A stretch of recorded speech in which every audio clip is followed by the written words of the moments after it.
The refusal of the war was finally over, but the battlefield was still full of smoke and silence. Broken ships, burnt metal, and the smell of death were everywhere.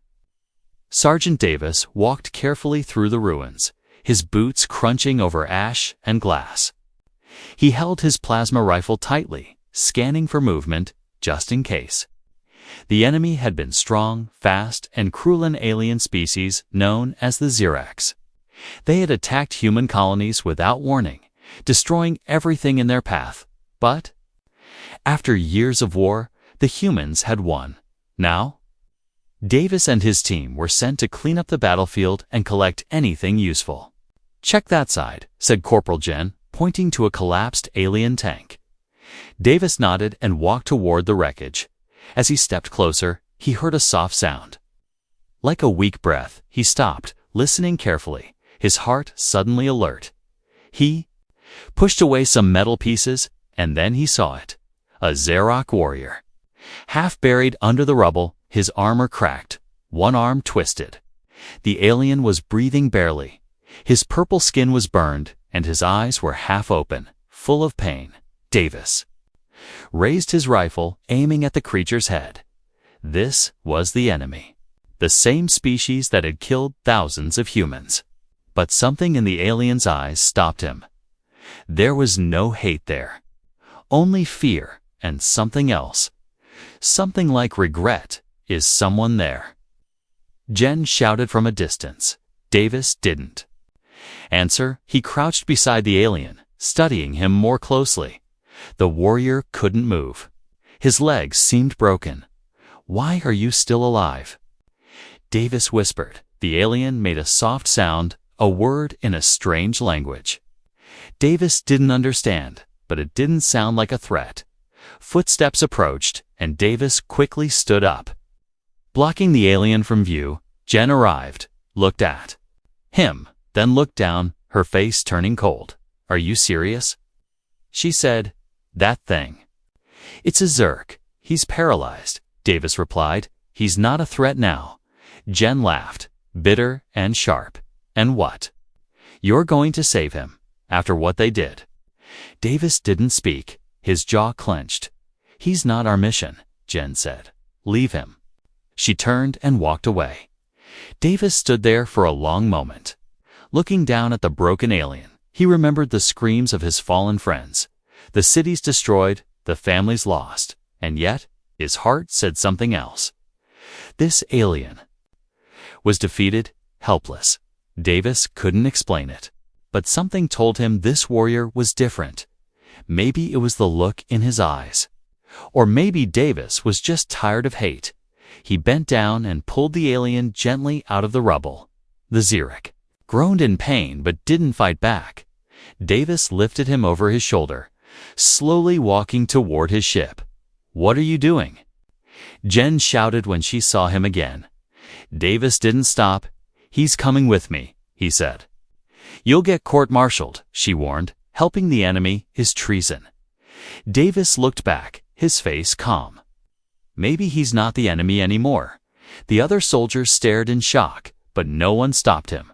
Davis loaded the alien into his ship's med bay. He cleaned the wounds and connected basic life support. The Xerac's breathing became more stable. But his eyes remained closed. That night, Davis sat near the med bay, watching the alien sleep. Something on the alien's armor began to glow faintly, a symbol. It pulsed with a soft light. Like a heartbeat, Davis reached out and touched it. And for a second, he saw something. A flash, a Visunatal tower in space, a strange device. A group of Xerac turning away from their own kind. He pulled his hand back, breathing hard. What was that? He whispered. The alien's eyes flickered open for a moment and his lips moved. Davis leaned in to hear. The alien whispered a single word, barely louder than a breath. "Beacon." Davis stared at the alien lying on the medbay table. The word beacon still echoed in his mind like a distant whisper. He didn't know what it meant, but he knew one thing: this alien, this warrior named Karen, was not just another soldier. He was something more, outside the medical pod. Alarms began to sound. The cleanup team had finished their sweep, and the main ship was preparing for takeoff.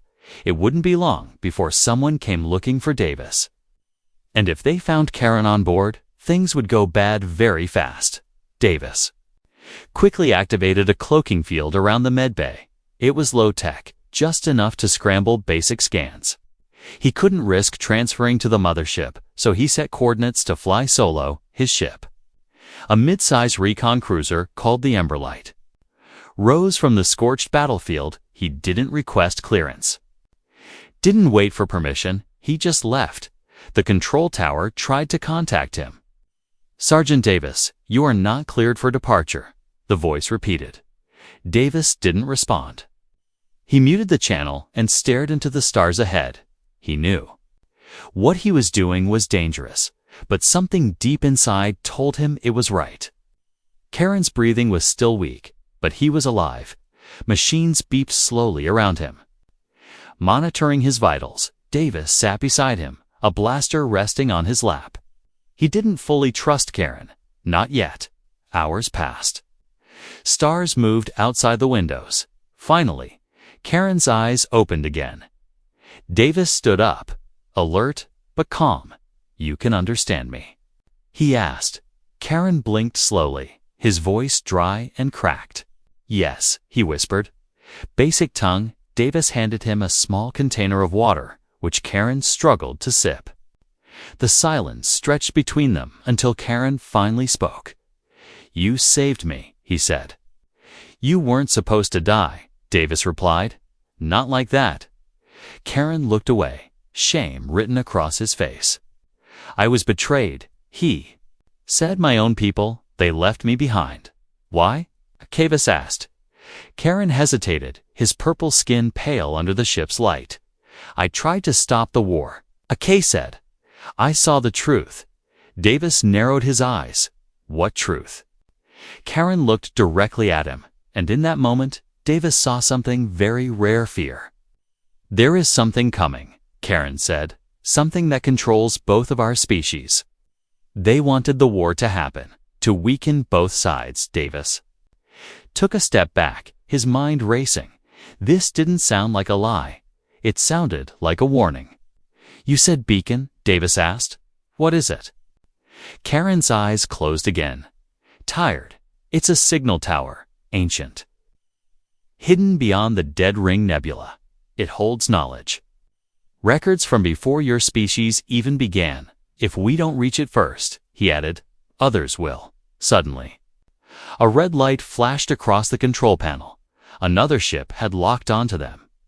Davis ran to the cockpit and opened the scanners. It was a human patrol cruiser, the Gallant Hawk. "Damn it," Davis muttered. They had tracked his departure. And now they were closing in. Fast. He turned to Karen, who was struggling to sit up. "Can you move?" Davis asked. "Not yet." Karen groaned. "But I can guide." Davis made a quick decision. He couldn't outrun a military cruiser in open space. But there was one place nearby where scanners failed: the grave belt, a massive debris field from an ancient war, full of broken satellites and ghost ships. Most avoided it, fearing hidden mines and unstable gravity, but Davis had trained there during survival drills. He could use it. He angled the Emberlight and hit full throttle, diving into the grave belt. The ship shook as it passed through layers of debris, metal scraping the hull. Behind them, the Gallant Hawk gave chase. Explosions flashed as the enemy fired warning shots. Davis spun the ship between twisted wreckage, avoiding sharp angles and dead engines. "Are you mad?" Karen coughed, gripping the side rail. "Maybe," Davis said, "but I've been here before." They dipped into a narrow crevice between two massive carrier hulls. Davis cut the engines and killed the lights. The Emberlight drifted silently. Hiding like a shadow in the dark, the Gallant Hawk passed overhead, scanning, searching. Then, slowly, it moved on. Davis waited 10 more minutes, heart pounding. When it was clear, he let out a deep breath. He turned back to Karen. "Looks like we're on the run together now." Karen nodded slowly. Yes, he said. And this is only the beginning. Outside, the stars seemed quieter, but the danger was far from over. The grave belt was just the first hiding place. The beacon still called, and others were surely listening too. The ember light drifted through deep space, silent and hidden behind it. The grave belt faded into the distance like a ghost. Inside the ship, Davis stood quietly beside the medbay, arms crossed, eyes fixed on the alien warrior who had once been called his enemy. Karen was awake now, breathing better, stronger than before. His wounds were healing, slowly, but his mind was still heavy with shadows. Davis placed a food pack on the tray beside him. "Eat," he said. "You'll need your strength." Karen nodded, pulling the pack closer with weak hands. There was no hatred between them anymore, only questions. After a long silence, Davis finally asked, "Why did they leave you behind?" Karen's eyes didn't meet his. "They didn't just leave me," he said quietly. "They tried to erase me." Davis leaned against the wall. "Tell me," he said. "All of it?" Karen looked up, the dim lights of the ship flickering against his scarred face. And then, for the first time, he told the truth. "I was a prime Fang," Karen began. "One of the elite. Trained from birth to lead warriors, to fight without fear, without mercy. I believed in our cause, that humans were weak, unworthy of the stars."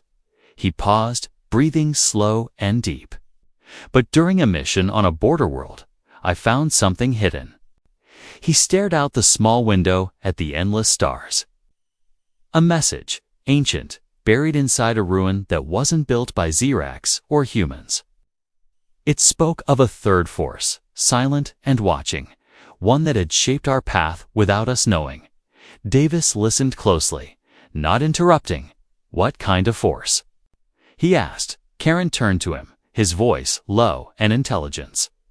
"Older than both our species, buried deep in the galaxy. It started the war. Not with ships, but with ideas, false orders, manipulated data, secret attacks blamed on each other." Davis felt a chill crawl down his spine. "Why?" he asked. "To weaken us," Karen replied, "to prepare us for something worse." He closed his eyes, remembering when I reported this to my command. They told me to keep quiet. They called me infected, said I had been tainted by human thought. When I refused to stay silent, they did something worse. Davis already knew what was coming. "They tried to kill you," he said. Karen nodded. "They gave me a mission that was meant to be my grave. The last battle. The final stand on the ash-covered world." Karen had been sent in with bad coordinates and no backup, trapped, surrounded, and eventually crushed under rubble. But even then, his heart didn't give up. "I was ready to die," he whispered. "Until I saw your face." Davis raised an eyebrow. "My face?" "You didn't kill me," Karen said. "You looked at me like I was something more than a weapon." A quiet moment passed between them. And in that moment, two enemies became something else, survivors. Davis turned and pulled up the console screen. He tapped a few keys, and a glowing star map appeared. "Is this where the beacon is?" he asked, pointing to a distant sector near the Dead Ring Nebula. Karen looked at it carefully and nodded. "Yes," he said. "It's hidden in the wreck of a planet called Varelos. It was once a neutral station. Now it's cursed." "Ground?" Davis studied the map. "We'll need fuel and supplies first," he said. "We can't go straight there," Karen agreed. "There's a black market moon nearby, run by scavengers. They won't ask questions." As Davis set the course, the lights flickered. The ship trembled slightly. He frowned and checked the power logs. "We've got a drain," he muttered. "Something's drawing energy." Suddenly, Karen's armor lit up again, the symbol from before, glowing bright. A soft hum filled the med bay. Davis stepped back, blaster ready, but Karen raised a hand weakly. "It's not a weapon," he said. "It's the memory core, The symbol projected a small, floating image in the air. It showed ancient cities made of light, massive ships floating above starless worlds. A voice played in a forgotten tongue cooing, broken, then translating to all who seek the beacon, beware. The silence awakens. The vision faded, the light died, and the room returned to normal. Davis and Karen looked at each other, both knowing what that meant. They weren't just running anymore, they were being watched. Whatever the silence is, Davis said, his voice steady. We're going to find out before it finds us. Karen nodded slowly. For the first time in years, he said, I believe we still have a chance. Asterisk, the Emberlight moved through deep space like a shadow. It was quiet, too quiet. Davis sat in the cockpit, eyes locked on the radar, hands ready on the controls. Behind him, Karen was finally standing, though weak. His armor had powered up slightly after the beacon's memory core activated. But they both knew time was running out. You sure the black market moon is safe? Davis asked. Karen shook his head. No place is safe anymore, he said. But it's where we can disappear. They were heading for Station Hollow, a scavenger base built inside the broken shell of a long-dead moon. No laws, no sides. Just trade, credits, and guns, if you had what people wanted. You could buy your silence there. But before they reached it, a warning tone echoed across the ship. A red dot appeared on the radar. It was following them, fast. Davis cursed under his breath. It found us. Karen looked at the screen, his eyes narrowing. That's not a human ship, he said. That's something else. The pursuing ship wasn't broadcasting any signal. No name, no ID, just speed and power. Its shape was unfamiliar smooth, black, like it was carved from stone. Not built, but grown. It's one of them, Karen said, voice low. The ones behind the silence. Davis didn't wait. He pushed the Emberlight into a sharp turn. Dodging through a cloud of asteroid fragments, the enemy followed without slowing down. The chase had begun. The Emberlight spun through sharp paths, diving between old mining rigs and abandoned satellite. Husk's Davis was fast, but the enemy was faster. It didn't shoot, not yet. It was watching, learning.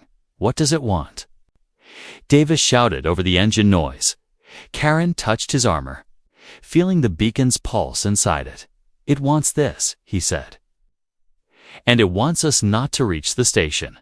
Suddenly, a shot fired from the black ship, a beam of dark energy. Silent but deadly. It missed by inches, but the shockwave shook the Emberlight hard. Alarms screamed, and sparks flew across the control panels. We can't take another hit like that, Davis said. Gritting his teeth, Karen pointed ahead.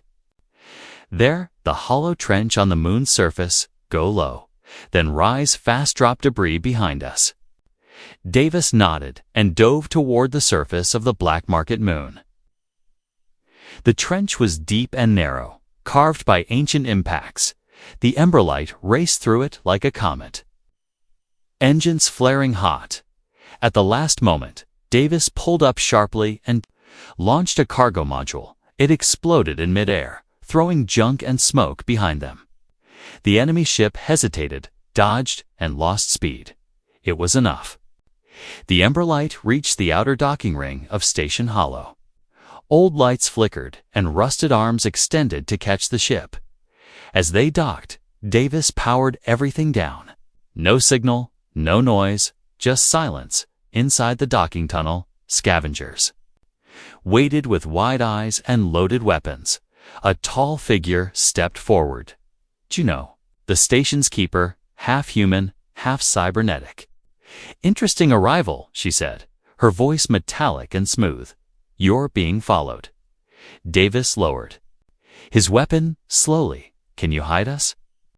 Juno smiled slightly. If you pay. Karen stepped forward. Opening a hidden panel on his arm, he pulled out a glowing crystal alien tech. Rare and priceless. Juno's eyes widened. "Welcome to Station Hollow," she said, stepping aside. They walked into the station, a maze of broken steel, neon signs, and whispering traders. Every wall had eyes, every shadow held secrets. Davis felt the weight of it. This wasn't just a hiding place. It was a trap waiting to close in a quiet corner. Karen leaned against the wall, catching his breath. "That ship," Davis said. "It didn't try to destroy us. It could have," Karen agreed. "But it wanted to scare us. Why?" "To test how much we know," Karen replied, "and how far we're willing to go." Davis looked out the cracked window at the stars. "We're not running anymore," he said. "We find the beacon." Karen nodded. "But we won't be the only ones looking for it now." Behind them, a small drone hovered silently in the shadows. It blinked once, then disappeared, far beyond the station. The black ship turned away, but it didn't leave. It waited. Station Hollow was always loud, always moving. But inside a hidden chamber deep below the docking levels, there was only silence. Davis stood at the edge of a holographic map, watching star clusters shift and fade. Karen sat across from him, meditating, eyes closed, as his armor synced with the signal. The beacon's voice had grown stronger. No longer just sound, Tate had become something deeper. A pull, a direction, something alive. There. Karen finally said, pointing to a dead system beyond the last known charts. A place with no sun, no life, no recorded visits. Davis narrowed his eyes. "That's where it's hidden." Karen nodded. "Yes," he said, "buried beneath the crust of a dead planet, where light cannot reach." Juno entered the room, her mechanical arm humming softly. She tossed a dusty old chip onto the table. "Coordinates match what I pulled from old trader archives," she said, "but nobody who went there ever came back." Davis looked at her. "What happened to them?" Juno shrugged. "Some say the system eats signals. Some say it changes you." They both turned to Karen. "What do you think we'll find?" Davis asked. Karen's voice was low-proof. He said, "And maybe something worse." They left that night, engines quiet, transponder disabled. The Ember Light slipped through space like a ghost. Karen spent most of the journey silent, sometimes speaking words in his language rituals, maybe prayers. Davis didn't sleep much. He dreamed of voices calling his name, of black orbs floating in the dark, and always, always, the feeling that they were being watched when they arrived. The stars were gone. The dead system was a place of shadow. Their scanners didn't work. Their lights felt dim. It was like something here drained energy not just from machines, but from the air itself. "There," Karen whispered, pointing to a planet below. Its surface was cracked like dried bone, gray and lifeless, but under the cracks, something pulsed, faint and red. The beacon, the Ember Light, landed with a heavy thud, kicking up black dust. Davis stepped outside, feeling the pressure in his chest, like the air itself was watching him. Karen followed, limping slightly, his armor glowing gently in response to the land. They followed the signal into a narrow canyon. Strange symbols marked the stone, pulsing when Karen walked past them. "Your armor is activating the path," Davis said. Karen nodded. "It was designed long before our war," he said. "The beacon was not made by my kind." At the end of the canyon stood a massive gate, half buried in the rock. Davis reached out, but Karen stopped him. "No human touch," he said. "It must be invited." Karen placed both hands on the gate, and it opened with a sound like thunder underwater. Beyond it was a vast chamber, glowing red from below, and in the center, the beacon. It floated above a circular platform, black and smooth. Its surface shimmered like liquid, and yet it was solid. As they stepped closer, it spoke not in words, but in thoughts.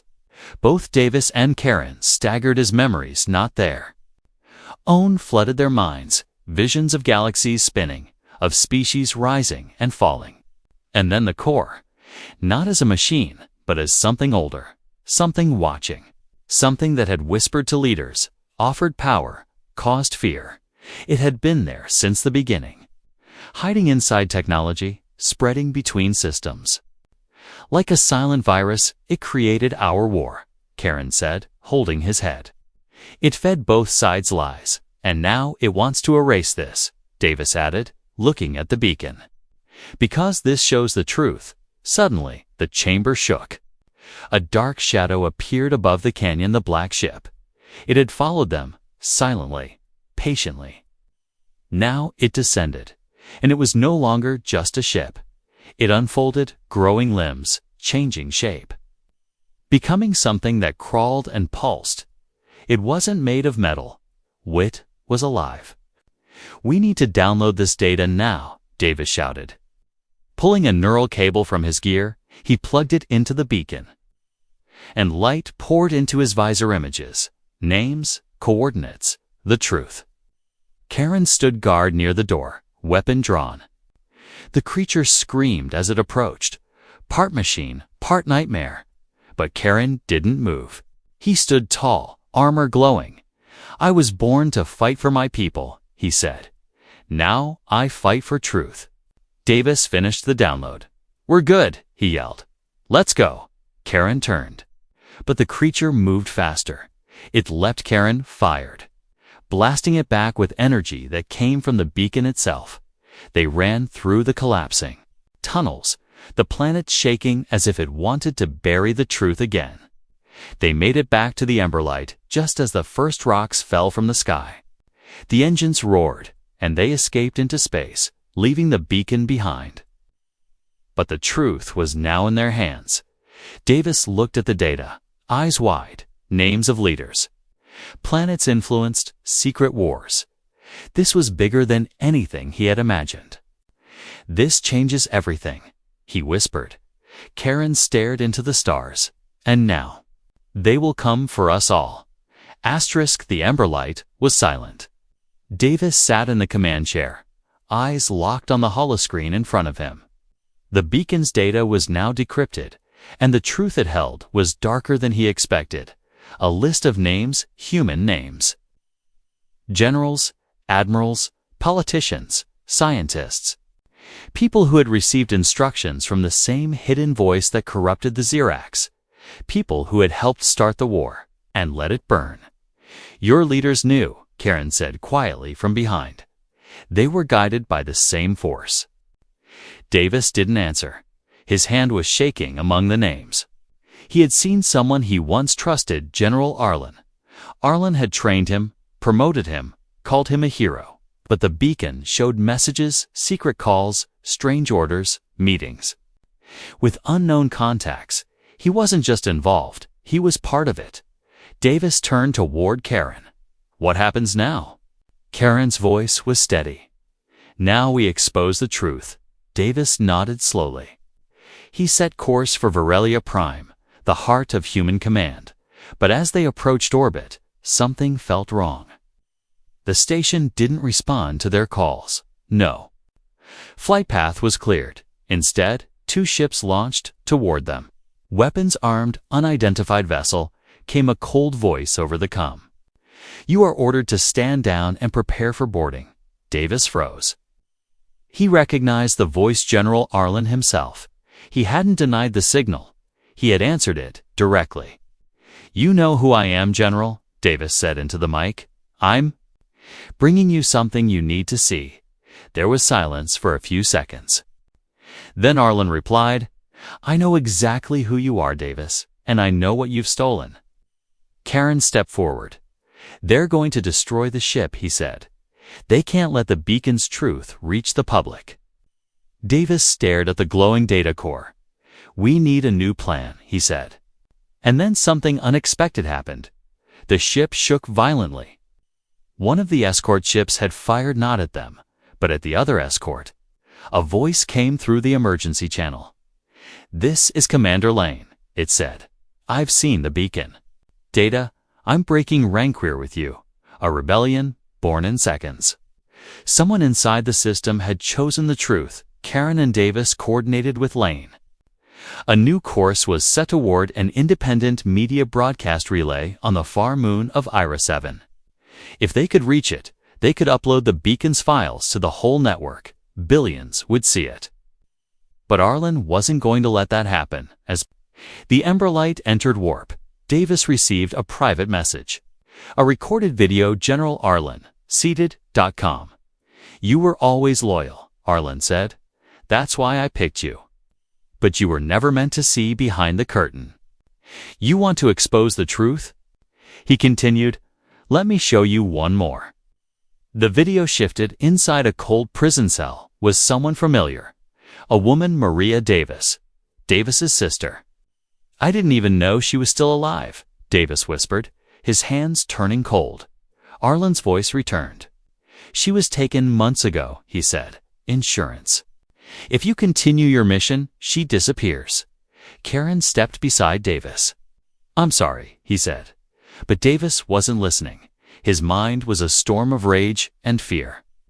This is the real betrayal, Davis said through gritted teeth. I fought for them. I believed in them. And they used my own family as a shield. They had a choice now.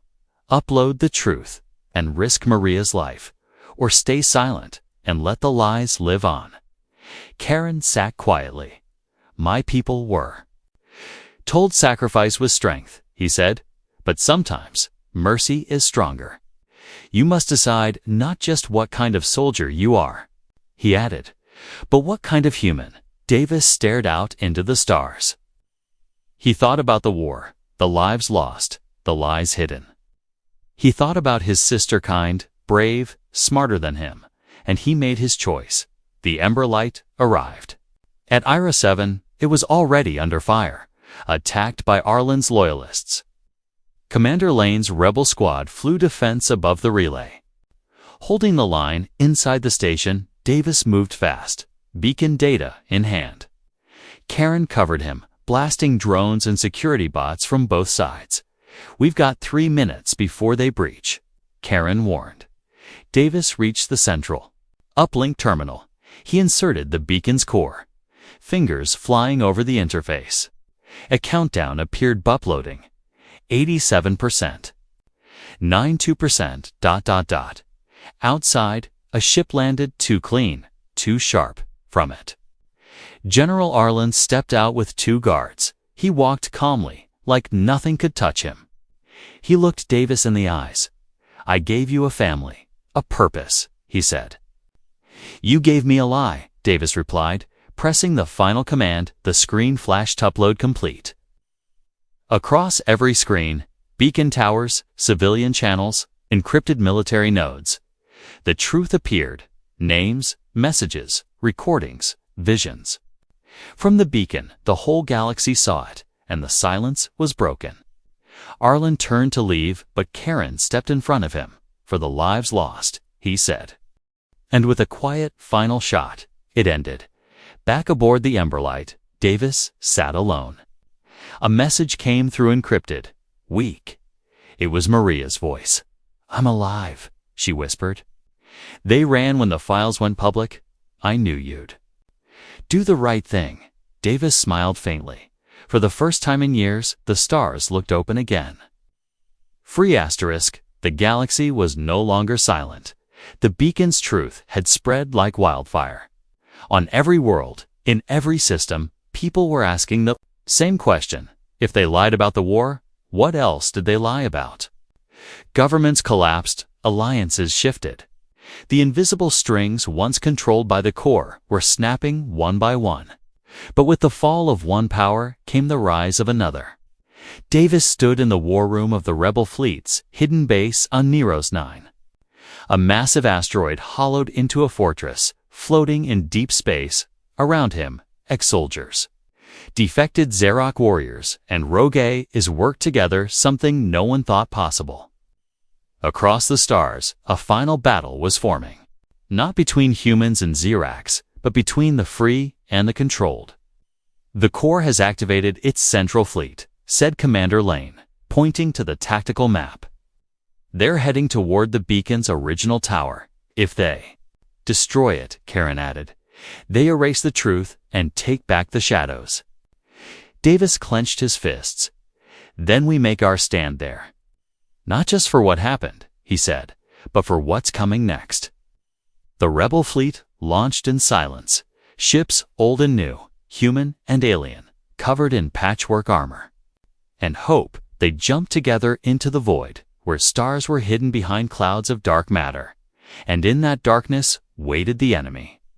The Core's fleet was vast, perfectly shaped.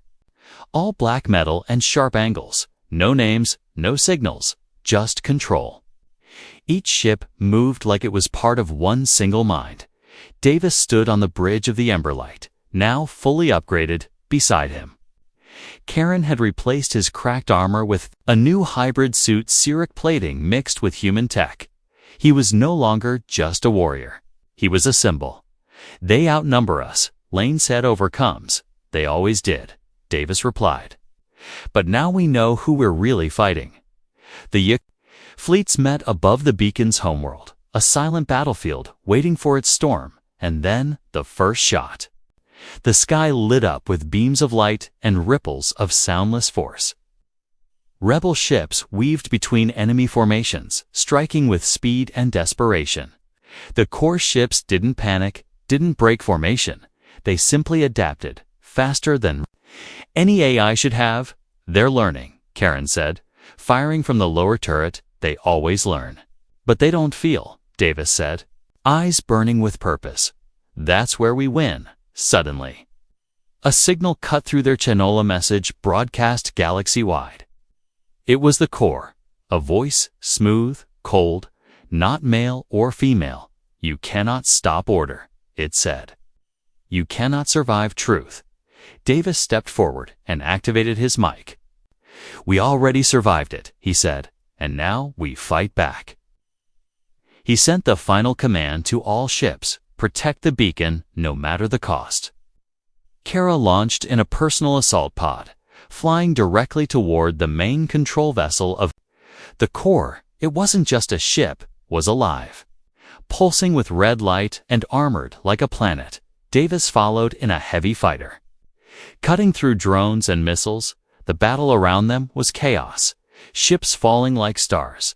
But the path was clear inside the Core ship. Everything was black and silver. The walls pulsed like veins. The floor responded to every step. Karen and Davis moved together through its heart. Weapons raised, no guards, no resistance, only whispers. The voice returned. You were made from war. It said, you will return to it. Karen stopped walking. No, he said quietly. We were made from loss, and we choose something better. They reached the control chamber. A sphere hovered in the air, shifting, changing. Always watching, the Core, it spoke again. You cannot destroy me. Davis held up the beacon core. No, he said, but we can replace you. He slammed the beacon into the console. Energy exploded outward. The control systems screamed. As logic clashed with memory, truth flooded the Core's network. Every lie, every manipulated order, every hidden war. The Core fought back, locking doors, cutting power, but Karen stood firm. Channeling energy from his armor into the beacon, the room shook. Sparks flew, metal twisted, then silence. The red lights faded, the pulse stopped, and across the battlefield, the enemy ships froze. One by one, they shut down. The war was over. This time, truly, weeks later. Davis stood in front of a crowd on Terra Prime. Behind him stood Karen, Lane, and others once called enemies. He spoke not as a soldier, but as someone changed by truth. We were told to hate, he said. We were told to obey, but when we saw the truth, we chose to fight for something better. The crowd stood in silence, listening, and then applause. Cheers, hope. Across the stars, people began to rebuild, together, in the end. Karen returned to his people, not to lead an army, but to build a bridge. Davis returned to his sister. And for the first time in years, they looked at the sky and felt peace. He wasn't just a soldier anymore. He was part of something greater, something earned. Not through war, but through refusal, through escape, through truth, and the final stand.